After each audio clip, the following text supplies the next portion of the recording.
Hey guys, welcome to my channel. Thank you guys for watching. Today we have a 2007 Toyota Corolla. We're going to go ahead and replace the O2 sensors. Let's go ahead and get started.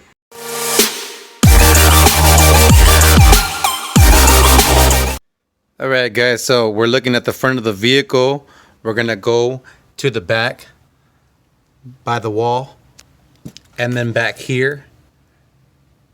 Just going to curve the camera there. You're going to see the exhaust manifold. And here we have a plate that has 4 bolts. 1, 2, 3, 4. We're going to go ahead and remove those. That's a 12 millimeter. All right, so we got those bolts off of that plate. Now we're going to go to the O2 sensor, follow the wire, and then we're going to disconnect the sensor from the plug. So I already went ahead and disconnected it. Then we're going to go ahead and remove the plate. Now the O2 sensor is exposed, and we're going to go ahead and put some WD-40 because it looks pretty rusted. Looks like it's going to be kind of stuck. Hopefully it's not, but we're going to put some WD-40 and then let it sit for a little bit. Now we're going to go to the bottom on the passenger door side. If you look under the car when you jack it up, you see the O2 sensor also right here on the exhaust pipe. We're going to go ahead and put some WD-40 to get that loosened up also. We're going to go ahead and remove that one also. Alright, so we're on the firewall and we have a 7/8 wrench and it fits perfectly. You just turn counterclockwise and you'll go ahead and loosen up the O2 sensor. Alright guys, this is the new Denso O2 sensor. I got the originals.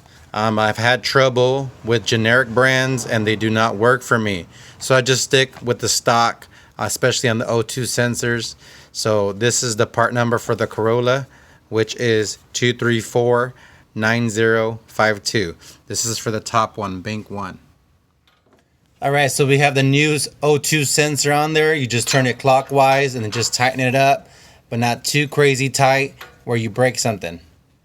Alright, so now we're going for the bottom O2 sensor. Now you go to the passenger side and the front seat next to your dash. You pull down the carpet and you see a plug behind the plastic trim. So that's the plug to the O2 sensor. You follow the wire and there's a little grommet right there so no dirt can come in. You remove the grommet and then you pull the wire through there. And that ends up on the bottom of the vehicle, which is right there. You can also follow the wire from the O2 sensor so you can have an idea of where it's at. So let's go ahead and pull the wire through. Alright, so I pulled the wire through and you can see the grommet right there. I have my wrench attached. It's a 7/8 again. Make sure your vehicle has cooled off because this pipe can be really hot. Now turn this counterclockwise to loosen it up. So that's a new O2 sensor. All you do is reverse the process.